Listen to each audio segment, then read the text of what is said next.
I have been a copywriter for nearly 8 years now.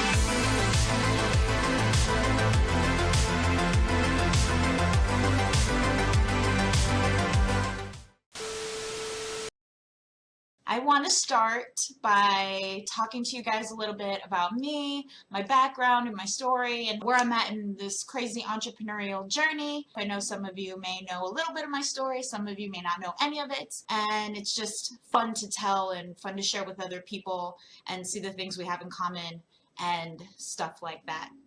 So my company provides copywriting, funnel development, and design services. I have been a copywriter for nearly 8 years now, done many multi-millions of dollars in sales, and I'm growing each and every single day, learning more direct response strategies. That's our wheelhouse. All things internet direct response is what we crush it in and what we're really proficient at.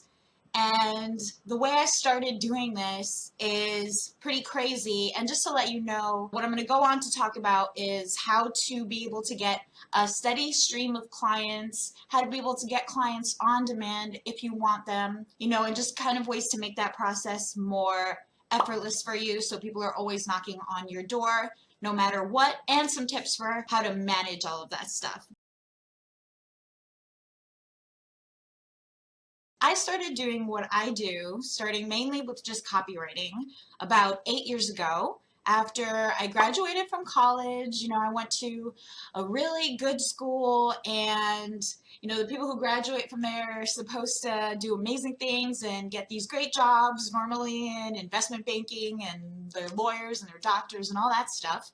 And I thought I was going to go down the investment banking path, making a lot of money, being able to afford amazing experiences, being able to help other people, and having freedom to do whatever I want, whenever I want, was always widely important to me. And I saw investment banking being a way to potentially make enough money to be able to live that sort of lifestyle. When I graduated in 2008, you might have remembered that's when we had the housing bubble, banks shut down, right? And everything just sort of went to crap, and the financial services industry being part of the Great Recession and all of that stuff. So getting a job was much harder to come by than I ever thought it would be. I always had sort of a knack and an interest in marketing, so other jobs that I tried to look for would be assistantships. I had a couple of jobs like that. And whenever the task came up to write something, and I would write it, be it an email, be it a little about us page on the website, a Google AdWords ad, or anything like that, my boss would tell me, oh, you write everything for us now. So I kind of learned that I had this writing talent. And if you have any sort of love of writing, but you don't know how the hell to make any money from it, and you want to, some people don't want to make any money from their writing, and that's totally fine. But if you do, then think about how you can tweak your writing, be it creative writing, poems. I'm getting a master's degree in poetry, so you could be a poet, it's okay. But there is a way for you to transition that perhaps into copywriting and being paid to write. So when I realized I had this little bit of a talent, I would look for opportunities on the side for me to earn more money, and I would realize that this talent that I had was being not compensated enough in my places of employment. I could watch an email go out and make the company hundreds of thousands of dollars in CPA leads, and I was still getting my low hourly wage. So I Googled the phrase, how to make money online. And I wonder how many people, like if you're listening now or when you're watching this playback, if you've ever Googled that phrase before, because I find so many people in our space have Googled how to make money online. So I Googled how to make money online, and I found a place called the Warrior Forum. And I saw a Warriors for Hire section where people would offer their services. A lot of copywriters were on there, website developers, website designers, people good at SEO and getting you ranked at Google. Everybody was on. And I was like, maybe I'll offer my copywriting service on there. I had never written a direct response style sales letter in my life, but I read the other people who were offering their services and I decided to give it a try. At the time, it cost something like $40 to put up the ad, and that was so much money to me. It made me so nervous. I undercut the entire market. So this is how I got by and got my first clients without having any results at all, okay? First, I saw that the cheapest anybody was offering to do a sales letter for was $97. I charged $67. And on top of that, I acknowledged within my copy selling my services that I have no experience. And that's why you're going to get this at the absolute best rate you'll ever be able to get it. And if my words in this letter are convincing you to try it out, then I'm sure I could get you more customers too. So instead of using any past proof or experience, I just sort of tried to tweak their heartstrings and their emotions and use that testable proof where, well, if she's getting me interested in hiring her, you know, maybe she's pretty good, basically. And from that night, I closed, I believe, 6 clients, clicked the button, paid me through PayPal while I was asleep, and, you know, whatever that is, about $360 I wake up to in the morning, and, you know, my whole life, like, changed. It was a total game changer for me. Those letters did well. One of them did so well that it was a #1 in ClickBank, which you might know of as a place where people buy and sell mostly digital products. It was #1 in ClickBank for over 2 years in a very competitive category, the business and investing category, and that letter is still online. You can check it out. It's milliondollarpips.com. At least last I checked a couple months ago, it was actually still online. So that's been making sales for Lord knows. I'm not very good at chronology, but maybe six years now, that's been the control. And that sales letter cost that client $67. So that's pretty wild. Like I said, from then on, I was hooked. I learned so much more about the industry with each and every new client I had. I learned about product launches. I learned about attracting affiliates. I learned about designing for conversion. I learned just everything that you learn when you immerse yourself into this internet marketing, direct response, young entrepreneur community type places where I want to go now. I have grown my company out of being just me writing sales letters to a full-on design and development team where we do awesome direct response style funnels for supplements, digital marketing products. We do email sequences and funnels, anything that you want to sell more stuff. We'll create offers, we'll optimize offers, and I try to use my wonderful network with so many of you guys to create strategic connections, be it through affiliate promotions, you know, somebody who needs analytics, whatever it is, I try to make those connections happen as well, just because I love being immersed in the industry and I love knowing what everybody's up to. That's a little bit about where I'm at right now. So I've grown, like I said, from just me to a team of 6 people. And, you know, if people want to know more about how I built that team, kind of really, like, I do have one incredible secret for building a team because it was something I thought I could never really do. I always pictured myself as a one-woman shop. So if you want to know my really sneaky secret for building a team, because it is super sneaky, I'll let you know. But you guys got to let me know if you want to know that. How do you get a steady stream of clients? And this is important if you're a copywriter, if you're a designer, if you own a marketing agency, if you provide any sort of service. And these principles, they're going to carry through into how do you get the best deals with people, how do you connect with people you want to connect with for any sort of reason. Sort of all carries over and bleeds into each other, right?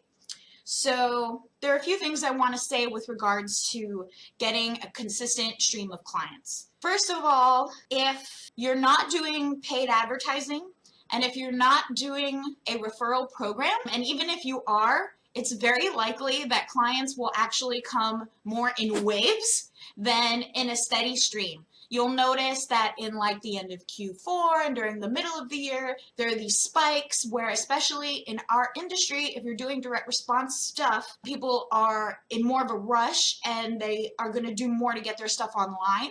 And that's where you're going to see more prospects coming in through the door, typically no matter what your client generation strategy is. So just bear that in mind.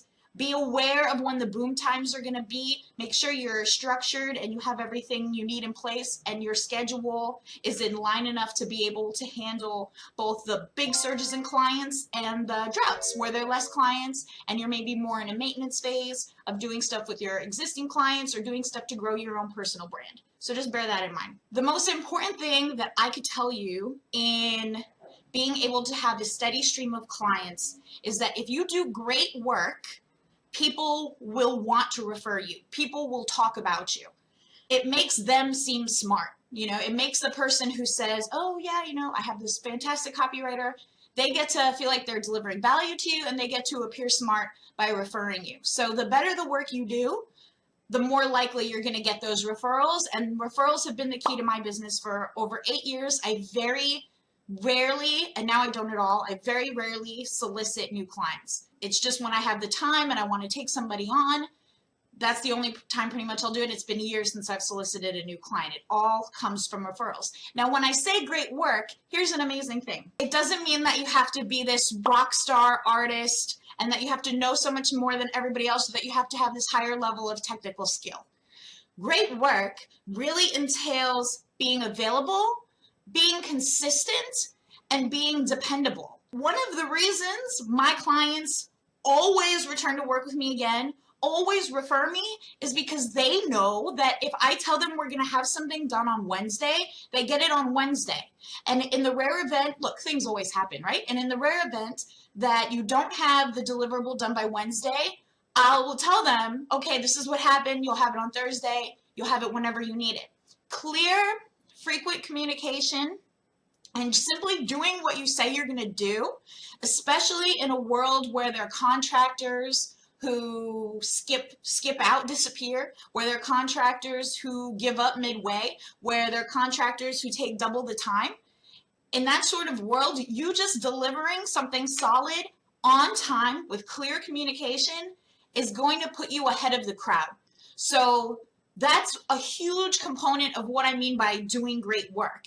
And look, if you're a copywriter, not every single offer that you put out is going to convert like gangbusters, 10x the industry standard out of the gate, right?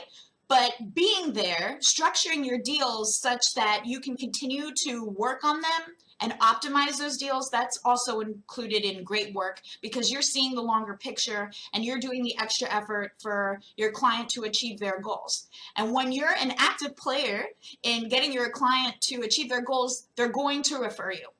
Now, aside from just thinking about doing great work and getting referrals, you have to remember that if you want a steady stream of clients, I have notes right here, so that's what I'm looking down at. You have to remember that if you want a steady stream of clients, people are going to have to hear about your successes one way or another, right? You have to be on the radar. People have to be talking about you. People have to know you exist. So yes, you can do that through paid advertising and offering a referral program.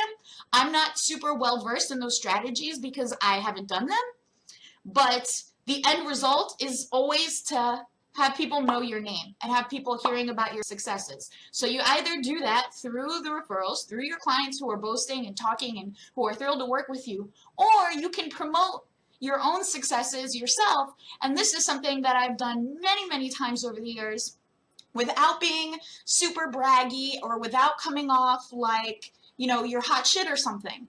It's simply a matter of saying, wow, I'm so grateful that this experience happened. So back when I was doing a lot of internet marketing launches, I would say, oh, I'm so grateful we had $100,000 in sales in our first hour. It's so awesome. I'm working with a great team. So now your successes are being proliferated out into the world. And I mean, that's quite a humble brag. You can even be more braggadocious than that if you want to be. I don't think there's anything wrong with that. I think, if your heart is in the right place and if you're doing this because you want to share your value to the world, and you want to make other people feel better and sharing that wealth with you, then there's absolutely nothing wrong about bragging a little bit and sharing some of your successes. Now, along with that, you can also, and I highly suggest you do, this is something I do all the time, another way to be in the air and be in your prospective client's ear is to share content. Give content to your customers, your prospective customers, all of the time. And that's just another way they're going to think, oh, I need a design, I have to go to this person. Oh, I need copy, I have to go to Laura, stuff like that.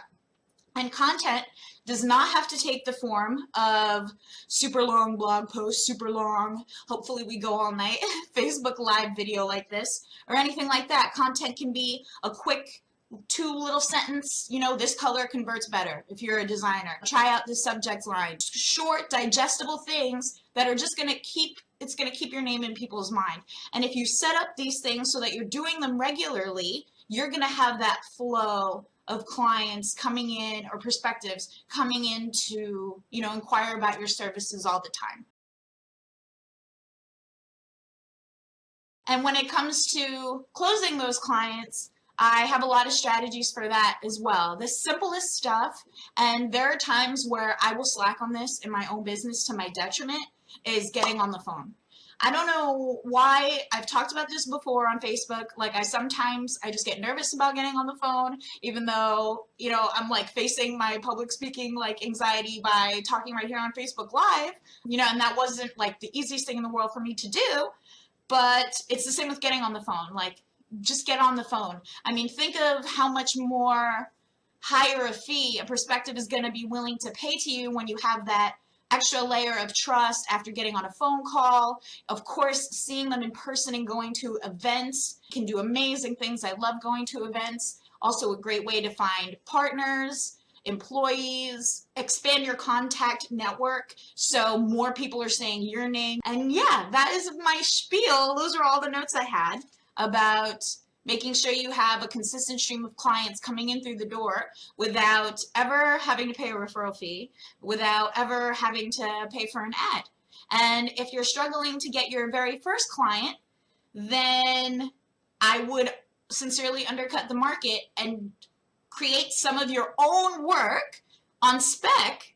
Go ahead and do the copywriting for your website, make it awesome, and say, you know, if you think this is good, let's try something out. You know, I'm doing a great deal. This is my first time. And I think that's one of the best ways to start, because you're writing and you're improving on your craft the whole time.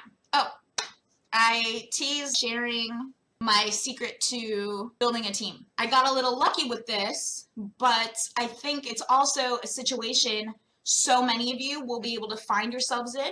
And as soon as you think about it this way, it might open your mind a little bit to creative ways to building a team. So one of my very good clients, through working with him, I met his project manager and I stole him, basically. I think they still do some work together, but he mainly does work for me now. So I found somebody who was great at what they do, awesome skill set that I needed, was so important to me. And I knew, you know, that he wasn't getting that much work with my client and that he needed work. And so I came in and said, okay, can you do work for me? So you don't have to necessarily scout people and steal them from somewhere else, but that can be your entry point into finding a good person to hire. They're already proven and vetted because they're working in the same sort of position. You know, they're tried and true. So maybe if that one person you want is totally unavailable and you don't want to scout them, you can ask them if they know anybody who's like them looking for work, because a lot of times people know each other, right? And it all goes back to the power of that referral. So through my project manager and all of his contacts, I was able to find designers, developers, people who do amazing video work, and all of that. And so once you find one really good person, your team can expand from there. So one of the best pieces of advice that I ever got was, if you are able, make your first hire be somebody who can hire everybody else, because then that burden is then lifted from you. It's all on your project manager or your hiring manager, who goes on and hires everybody else on the team. And that is my building a team hack. I hope everybody enjoyed it. I think we got to like 20 minutes, and I know I talk so much. So I hopefully got a lot out for you in those 20 minutes. And yeah, I want to do this again sometime soon. Thank you so much to everybody who tuned in, even if it was just for a few seconds. I really appreciate it. And I'll talk to you all next time.